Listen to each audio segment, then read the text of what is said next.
श्री शिवाय नमस्तुभ्यम। दोस्तों, पूज्य गुरुजी ने अभी अपनी कल की शिव महापुराण की कथा शुक्रवार प्रदोष व्रत के दिन किया जाने वाला तुलसी की सूखी लकड़ी का एक ऐसा विशेष उपाय बताया है जो उन्होंने आज तक अपनी किसी भी कथा में नहीं बताया है। पूज्य गुरुजी ने कहा कि जब आपके हाथ तंग चल रहे हो, जब रुपए पैसे कहीं से प्राप्त ही ना हो पा रहे हो, जीवन में चारों तरफ से सिर्फ और सिर्फ परेशानियां आ गई हो, उनसे बाहर निकलने का कोई रास्ता ना दिखाई दे रहा हो, तो 9 मई 2025 शुक्रवार प्रदोष व्रत के दिन कर लेना। तुलसी की सूखी लकड़ी वाला यह उपाय होगी। हर मनोकामना पूरी मिलेगी, सभी दोषों से मुक्ति, इतना धन आएगा कि संभाले नहीं संभलेगा। माता लक्ष्मी जी और महादेव जी के आशीर्वाद से पूरे साल धन बरसता रहेगा। दोस्तों, जैसा कि आप सभी लोग जानते हैं कि 9 मई 2025 यानी शुक्रवार को पड़ रही है वैशाख महीने की प्रदोष तिथि। और दोस्तों, यह वह तिथि है जो वैशाख महीने में पड़ने वाली सबसे बड़ी और वैशाख महीने की पहली प्रदोष व्रत है, क्योंकि यह शुक्रवार के दिन पड़ रही है और हमारे हिंदू धर्म में इसका बहुत ही बड़ा और विशेष महत्व होता है। पूज्य गुरुजी ने कहा है कि अगर कभी भी मौका लग जाए और वैशाख महीने की प्रदोष व्रत शुक्रवार को पड़ जाए, तो आप लोगों को सिर्फ और सिर्फ तुलसी की सूखी लकड़ी वाला उपाय तो अवश्य ही करना चाहिए। इन दोनों का संयोग बहुत ही कम आता है। इसी के साथ में गुरुजी ने अपनी शिव पुराण कथा में बताया है कि इस दिन आपको तुलसी की सूखी लकड़ी वाला उपाय तो आपको अवश्य ही करना चाहिए, क्योंकि ऐसा दिन पूरे साल में सिर्फ एक ही बार आता है। और दोस्तों, आप सभी लोग जानते हो कि शुक्रवार का अगर सबसे बड़ा कोई उपाय है तो वह तुलसी की सूखी लकड़ी वाला उपाय है। तो दोस्तों, शुक्रवार प्रदोष व्रत के दिन आप लोगों को इस तुलसी की सूखी लकड़ी वाला उपाय को जरूर करना है। बहुत सारे लोग होंगे जिन लोगों ने इस उपाय को ना किया हो, मतलब पूरा साल निकल गया, उन्होंने किसी भी दिन इस तुलसी की सूखी लकड़ी वाला उपाय को ना किया हो। पर दोस्तों, आपके पास एक आखिरी मौका बचा हुआ है, जो कि 9 मई शुक्रवार प्रदोष व्रत के दिन है। इस दिन आप लोगों को इस वाले उपाय को जरूर कर लेना है। भले ही आपने पूरे महीने भर इस उपाय को ना किया हो, पर अगर आपने इस वैशाख महीने के शुक्रवार प्रदोष व्रत के दिन अगर इस वाले उपाय को कर लिया, तो आपको इस उपाय को करने का वह फल मिलेगा जिसकी आपने कभी कल्पना भी नहीं करी होगी। इसीलिए आप लोग इस वाले उपाय को एक बार जरूर कर लेना है, ताकि आप लोगों के हाथ से यह मौका ना जा सके और आपको इस उपाय को करने का फल मिल सके। दोस्तों, यह उपाय पंडित जी ने अपनी अभी की ही श्री शिव महापुराण की कथा में बताया है। जी, इस उपाय को आज हम आपको बहुत अच्छे से समझाने वाले हैं। इस वीडियो को देखने के बाद इस उपाय को समझने के लिए आपको कोई और वीडियो को देखने की जरूरत नहीं पड़ेगी। तो चलिए दोस्तों, उपाय को शुरू करते हैं। देखिए, यह इस वैशाख महीने के शुक्रवार के दिन यह इतना खास होता है, इतना महत्वपूर्ण होता है। देखा गया है कभी कभी बड़े बड़े पूजा पाठ अनुष्ठान से जो मनोकामना पूर्ण नहीं होते, वह वैशाख महीने की शुक्रवार के दिन एक छोटे से उपाय करने से ही आपकी मनोकामना पूर्ण हो जाती है। और बहुत सारे लोगों ने इस उपाय को किया भी है और उनको इस उपाय को करने का फल भी जरूर मिला है। अगर आप लोग भी इस उपाय को करना चाहते हैं, तो आप इस उपाय को पहले अच्छे से समझ लेना, सुन लेना, उसके बाद करना। आपको इस उपाय का फल जरूर मिलेगा और इस उपाय को कर लेने से आपके घर में चाहे किसी भी प्रकार की दुख और समस्या क्यों ना चल रही हो, आपको उसका कारण भी नहीं पता है कि भाई यह समस्या किस कारण से चल रही है। उसका कुछ भी कारण हो सकता है, जैसे पितृदोष हो सकता है या किसी भी तरह का मंगल दोष भी हो सकता है। तो इस दिन आप लोगों को यह वाला उपाय कर लेना है। ये एक ऐसा उपाय है जिस उपाय को अगर किसी विशेष दिन पर किया जाए, तो भाई उस विशेष दिन का जो है वह तो हमें मिलता ही मिलता है, पर हमने उस दिन पर इस उपाय को किया है तो हमें उससे भी बड़ा फल मिलता है, और फल बहुत जल्दी मिलता है, क्योंकि आप इस उपाय को बहुत ही बड़े और विशेष दिन पर कर रहे हो। तो चलिए अब उपाय के बारे में बात करते हैं, लेकिन उससे पहले आप लोगों को यह जानना आवश्यक है कि आखिर यह उपाय किस समय करना है, किसको करना है और कैसे करना है। तो चलिए हम आगे आपको वीडियो में एक एक करके बता देते हैं। लेकिन उससे पहले अगर आप लोग हमारे ज्ञान की बातें चैनल पर पहली बार आए हैं या फिर मेरी आवाज आज पहली बार सुन रहे हैं, तो हमारे ज्ञान की बातें चैनल को सब्सक्राइब जरूर कर लेना और इस वीडियो को लाइक करके कमेंट बॉक्स में श्री शिवाय नमस्तुभयम ओम नमः शिवाय जरूर टाइप कर देना। तो दोस्तों, इस तुलसी की सूखी लकड़ी वाला उपाय को हमें इस शुक्रवार के दिन कैसे करना है, किसको करना है, किस समय करना है और कहां पर करना है, ये सारे सवालों के जवाब आपको इस वीडियो में मिल जाएंगे। और जो यह वीडियो देखेगा भाई, उसको तुलसी की सूखी लकड़ी वाला उपाय जरूर करना चाहिए, क्योंकि इस दिन काला तिल का भी बहुत ही बड़ा और विशेष महत्व होता है। बात आ जाए तुलसी की सूखी लकड़ी वाला उपाय की, तो यह सोने पर सुहागा वाली बात हो जाती है और यह एक बहुत ही बड़ा उपाय हो जाता है इस शुक्रवार का। तो अब दोस्तों, इस तुलसी की सूखी लकड़ी उपाय को आखिर करना किसको है, सबसे पहले हम लोग वह बात जान लेते हैं।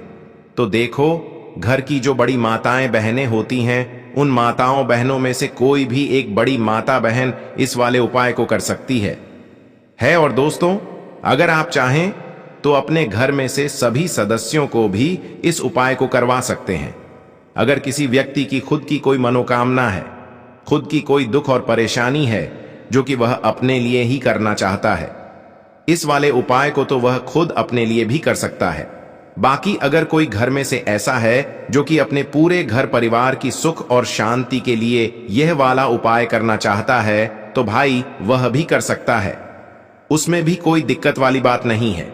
कहने का मतलब यह है कि इस उपाय को हर एक सदस्य भी कर सकता है और पूरे घर परिवार के सदस्य के लिए घर की बड़ी माताओं बहनों में से कोई एक माता बहन भी कर सकती है। माताएं बहनें अगर घर में उपस्थित ना हो या वह यह वाला उपाय ना कर पा रही हो, तो फिर घर का कोई बड़ा सदस्य भी इस तुलसी की सूखी लकड़ी वाला उपाय को कर सकता है, चाहे फिर वह पुरुष ही क्यों ना हो, उसमें कोई भी दिक्कत वाली बात नहीं है। उसके बाद में दोस्तों, जो अगला प्रश्न निकल कर आता है वह यह आता है इस उपाय को लेकर कि आखिर इस उपाय को हमें किस समय करना है, सुबह के समय करना है कि शाम के समय करना है।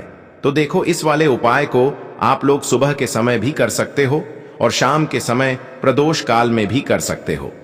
अब अगर आप पूछो कि भाई सबसे उत्तम समय कौन सा रहेगा इस तुलसी की सूखी लकड़ी वाला उपाय को करने का, तो हम आपसे बस यही कहेंगे कि इस उपाय को आप सुबह के समय करेंगे तो ज्यादा बेहतर होगा। बाकी अगर प्रदोष काल शाम के समय भी करेंगे तो भी अच्छा होगा, उसमें कोई भी दिक्कत वाली बात नहीं है। तो अब दोस्तों, जो अगली सबसे बड़ी और महत्वपूर्ण बात आती है वह यह आती है कि सुबह अगर हम उपाय को करेंगे तो हमें कितने बजे से लेकर कितने बजे तक के बीच में करना है, और शाम के समय प्रदोष काल में करेंगे तो हमें कितने बजे से लेकर कितने बजे के बीच में करना है। तो देखो, सुबह जितनी जल्दी हो सके आप उपाय को करने की कोशिश करना। बाकी अगर किसी कारणवश लेट भी हो जाओ, थोड़ी देर भी हो जाए, तो 10 या 11 बजे तक भी आप उपाय कर लेना, पर 12 बजे से ज्यादा देरी ना हो, ठीक है? इस बात का ध्यान रखना। उसके बाद में दोस्तों, अगर शाम के समय प्रदोष काल की बात करें, प्रदोष काल का जो समय होता है वह शाम के 6 बजे से शुरू हो जाता है। मतलब शाम के 6 बजे से लेकर 7 बजे के बीच का जो समय होता है, यह समय प्रदोष काल का समय होता है। तो आप इस उपाय को 7 या 8 बजे के बीच में भी कर सकते हो। मतलब शाम के 6 बजे से रात 8 बजे के बीच में आप कभी भी इस वाले उपाय को कर सकते हो, उसमें कोई भी दिक्कत वाली बात नहीं है। देखिए, यदि हम किसी भी प्रकार के उपाय को निश्चित दिन और निश्चित तिथि पर करते हैं तो इसका हमें बहुत अधिक लाभ मिलता है और इन उपायों को करने के बाद हमारे जीवन में बहुत अधिक परिवर्तन आता है। साथ ही साथ यह जो उपाय आपके जीवन की सारी परेशानियों को और सारी बाधाओं को दूर करने वाले हैं। देखिए दोस्तों, आज के इस पूरे ही वीडियो में हम आपको 3 चमत्कारिक उपाय बताने वाले हैं और यह तीनों ही उपाय बहुत ही खास और बहुत ही ज्यादा विशेष होने वाले हैं। तो चलिए दोस्तों, जान लेते हैं गुरुजी द्वारा बताए गए सबसे पहले उपाय के बारे में। वैशाख माह धन प्राप्ति उपाय। तुलसी की सूखी लकड़ी घर में रख देना, बहुत जल्दी करोड़पति बनोगे, इतना पैसा बरसेगा। राधे राधे। दोस्तों, आपको किसी भी दिन तुलसी की सूखी लकड़ी का उपाय घर पर करना है और ऐसा समझ लीजिए कि तुलसी की सूखी लकड़ी का यह उपाय आपको बहुत जल्दी करोड़पति बनाएगा, क्योंकि जो वैशाख का महीना है यह श्री हरि विष्णु को सबसे प्रिय महीना है। तो देखिए, स्कंद पुराण में आता है कि भगवान विष्णु को सबसे प्रिय अगर कोई महीना है तो वह वैशाख का ही महीना है। और वैशाख के महीने में तुलसी के उपाय रातों रात आपके भाग्य को चमकाते हैं। ऐसे में आज की वीडियो में हम आपको तुलसी के ऐसे उपाय बताने जा रहे हैं जो रातों रात आपका भाग्य चमकाएंगे और बहुत जल्दी आपको महाधनी बनाएंगे। तो देखिए, श्री हरि विष्णु प्रसन्न होते हैं। जब भी आप मां तुलसी से जुड़ा हुआ कोई भी उपाय करते हैं, मां लक्ष्मी प्रसन्न होती है जब आप श्री हरि विष्णु को प्रसन्न करते हैं। अब आज की वीडियो में जो उपाय हम आपको बताने जा रहे हैं, इस उपाय को करने से श्री हरि विष्णु तुरंत प्रसन्न होते हैं और सीधे सीधे आप मां लक्ष्मी को प्रसन्न कर लेते हैं। आपके जीवन में आप खुद अपने सौभाग्य को प्राप्त कर लेते हैं। इस छोटे से उपाय को करके तो देखिए। सबसे पहले बात कर लेते हैं कि जो मां तुलसी हैं, इनके बिना श्री हरि विष्णु का पूजन और श्री हरि विष्णु का भोग दोनों ही अधूरे हैं।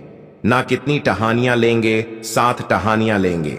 थोड़ा सा मौली धागा आपको लेना है और 7 तुलसी की सूखी लकड़ी को एक के अंदर एक यानी गट्ठा टाइप का बनाना है और उसको बांध देना है। ठीक है ना? सारी तुलसी की लकड़ियों को इकट्ठा करना है और मौली धागे से बांध देना है। बांध देंगे कलावा लपेट कर। अब आपको क्या करना है? रोली का तिलक इस तुलसी की सूखी लकड़ी पर आपको करना है। रोली का तिलक करेंगे। अगर चंदन है तो थोड़ा सा चंदन लगा दीजिए। अब ये तुलसी की जो सूखी लकड़ी है, यह आपको थोड़ी देर अपने घर के मंदिर में रखनी है, श्री हरि विष्णु के सामने, और एक देसी घी का दीपक आपको श्री हरि विष्णु के सामने लगाना है। दीपक गोल बाती का लगाएंगे और उसमें एक चुटकी पिसी हुई हल्दी डाल देंगे। ठीक है ना? श्री हरि विष्णु को हल्दी बहुत प्रिय है। दीपक लगा देंगे। थोड़ी देर वह जो तुलसी की लकड़ियां हैं उनको ऐसे ही रखा रहने देंगे। तिलक कर देंगे। अब थोड़ी देर बाद आपको क्या करना है? तुलसी की वह जो सूखी लकड़ियां आपने बांधी थी कलाबे से, मौली धागे से, अब आपको उन्हें उठाना है। एक छोटे से लाल कपड़े में आप इसको रख लीजिए। ठीक है ना? लाल कपड़े में रख लीजिए। पीला कपड़ा हो तो पीले कपड़े में रख लीजिए। रखने के बाद आपको क्या करना है? इसकी पोटली टाइप की बना देनी है। धागे से लपेटकर, मौली धागे से ही पोटली बना लीजिए। आराम से बंध जाती है। अब इस पोटली को आपको कहां रखना है?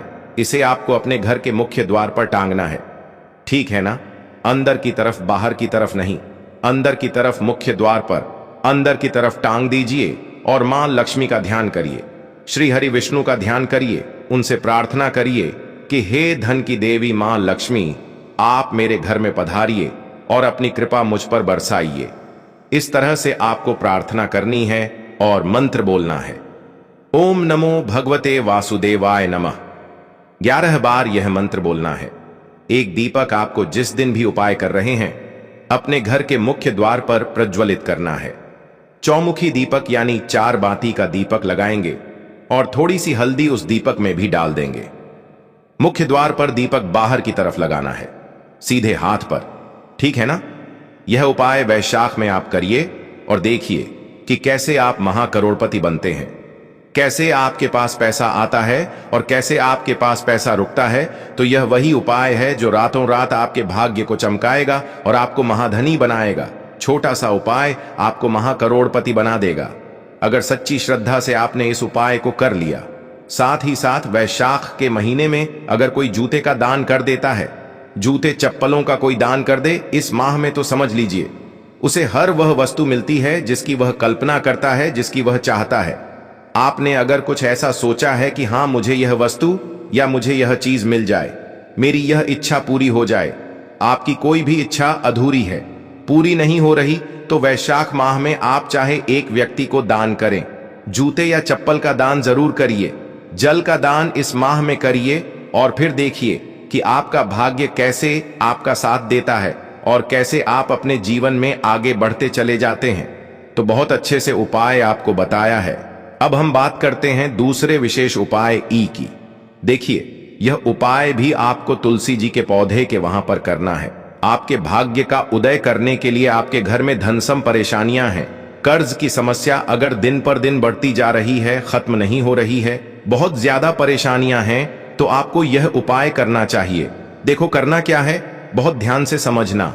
आपको मात्र तांबे के पात्र के अंदर जल लेना है। उस जल के अंदर एक चुटकी आपको हल्दी मिला देनी है। ठीक है? और साथ में लेना है कमल गट्टा। ये केवल उपाय शुक्रवार प्रदोष व्रत के दिन करना। अगर आपको ऐसा लगता है कि आपके जीवन में अष्टलक्ष्मी का वास नहीं है, भाग्य का साथ आपको नहीं मिल पा रहा है, तो आप यह उपाय शनिवार के दिन कर सकते हैं, शुक्रवार के दिन भी कर सकते हैं। ठीक है, शनिवार और शुक्रवार दोनों दिन आप यह उपाय कर सकते हैं। देखो करना क्या है, इस टाइम के पात्र के अंदर हल्दी डाली और एक कमल गट्टा डाला। अब आपको तुलसी जी के वहां पर जाना है। देखिए, जब आप हल्दी डालोगे जल के पात्र के अंदर, तब आपको ओम नमो भगवते वासुदेवाय का 11 बार जाप करना है। फिर हल्दी डालना है। जब आप कमल गट्टा डालोगे, तब आपको ओम श्री नमः या ओम महालक्ष्मी नमः इस मंत्र का जाप करते हुए एक कमल गट्टा डालना है। 11 बार जाप करना है। ठीक है, कमल गट्टा और हल्दी दोनों होना चाहिए। कमल गट्टा महालक्ष्मी का प्रतीक माना जाता है और हल्दी जो है वह भगवान विष्णु के निमित्त आप हल्दी डालेंगे। ठीक है, इस जल को आपको तुलसी जी की जड़ में अर्पित करना है। ओम नमो भगते वासुदेवाय का जाप करते हुए बस इतना सा उपाय करना। धन संबंधित को कोई भी परेशानियां हैं वह सब दूर हो, ऐसी आपको प्रार्थना करनी है। कर्ज से जुड़ी कोई परेशानी हो तो ऐसी प्रार्थना करनी है कि यह दूर हो जाए। ऐसी कामना करते हुए यह दूसरा प्यारा सा उपाय आपको करना है। तो देखो, यह हो गया दूसरा उपाय, जो कि आप सुबह से लेकर के शाम तक कर सकते हैं। शुक्रवार या शनिवार के दिन सिर्फ एक बार ही करना है। अब जो कमल गट्ट है, कमल गट्टे को आपको वहीं पर तुलसी जी के वहां पर रखे रहने देना है, आपको उठाना नहीं है। वह कमल गट्टा चाहे तो आप तुलसी जी की वहीं पर गांठ दें, ठीक है, तो भी चलेगा। तो इस प्रकार से आपको यह सुंदर सा उपाय करना है। अब हम बात करते हैं तीसरे उपाय की। ध्यान रखना, यह जो दूसरा उपाय है यह आपको आपके घर में ही करना है, बाहर कहीं पर भी मत करके आना। ठीक है, घर में अगर तुलसी जी हो तो ही आप यह उपाय कर सकते हैं। अब हम बात करते हैं तीसरे विशेष उपाय। देखो, भाग्य का साथ आपको मिले तो गुरु बृहस्पति को मजबूत करना बहुत जरूरी होता है। इसीलिए पूज्य गुरुदेव ने एक बहुत ही सुंदर सा उपाय बताया था, जो कि है पीले चावल का थोड़े से अक्षत लेना, चावल लेना। अगर आपको ऐसा लगता है ना कि आपको किसी भी चीज में सफलता नहीं मिल पा रही है, किस्मत का साथ आपको नहीं मिल पा रहा है, तो पीले चावल लेना। पीले चावल कैसे करोगे? 11 चावल लेना साबुत, उसके अंदर पीली जो पीला चंदन है वह आपको मिला देना है और चावल को पीला रंग कर देना है। ठीक है, साथ में लेना है एक बेलपत्र और साथ में लेना है तांबे के पात्र के अंदर जल। ठीक है, ये तीनों सामग्री लेकर के शुक्रवार प्रदोष व्रत के दिन सुबह से लेकर के रात्रि तक, जब आपकी इच्छा हो तब आप यह उपाय कर सकते हैं। अब आपको क्या करना है, भगवान शिव के मंदिर में जाएंगे। जो एक बेल पत्र है वह माता अशोक सुंदर वाले स्थान पर आपको अर्पित करना है। डंडे का हिस्सा जलाधारी की तरफ हो चाहिए, उस प्रकार से आपको यह बेल पत्र अर्पित करना है। जब बेल पत्र अर्पित करोगे तब आपको कुंदकेश्वर महादेव का नाम लेना है, माता अशोक सुंदरी वाले स्थान पर। ठीक है, अब जो चावल के दाने हैं, जो अक्षत लेकर के आए हैं, वह भगवान शिव के शिवलिंग पर आपको अर्पित करना है। जब आप अर्पित करोगे तब आपको बृहस्पति शवर महादेव का नाम लेना है। बृहस्पति शवर महादेव ही एक ऐसे महादेव हैं जो आपके गुरु ग्रह को मजबूत करता है। तो आपको इस प्रकार से अर्पित करना है और अंत में एक लोटा जल धीरे धीरे पतले दरा से बृहस्पति शबर महादेव का स्मरण करते हुए या श्री शिवाय नमस्तुभयम का जाप करते हुए आप अर्पित करें। यह मात्र केवल और केवल शुक्रवार के दिन किया जाता है और यह उपाय बहुत ही ज्यादा प्रभावशाली है। ध्यान रखना, हल्दी का उपयोग मत करना, चावल में पीला करना है। चावल को तो पीला चंदन ही होना चाहिए। ठीक है, अब यह जो उपाय जो भी करता है, निश्चित तौर पर उसके जीवन के सारे अंधकार दूर होते ही होते हैं। उसको सफलता भी मिलती है, बृहस्पति मजबूत होते हैं, किस्मत का साथ उसको मिलने लगता है। यह उपाय अगर आप प्रदोष काल के समय करते हैं तो और लाभकारी सिद्ध होता है। तो दोस्तों, यह थे पूज्य गुरु जी द्वारा बताए गए कुछ बहुत ही खास उपाय। अगर आपको जानकारी अच्छी लगी हो तो वीडियो लाइक करिएगा। मिलते हैं फिर एक नए वीडियो के साथ। श्री शिवाय नमस्तुभयम।